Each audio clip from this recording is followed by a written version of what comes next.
vì tia có dân rong gấu tia tia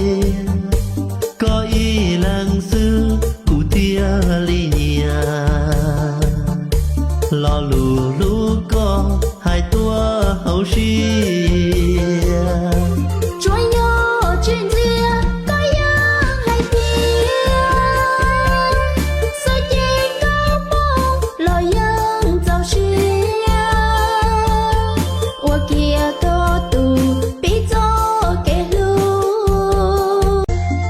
có lo xa rong y nhà cao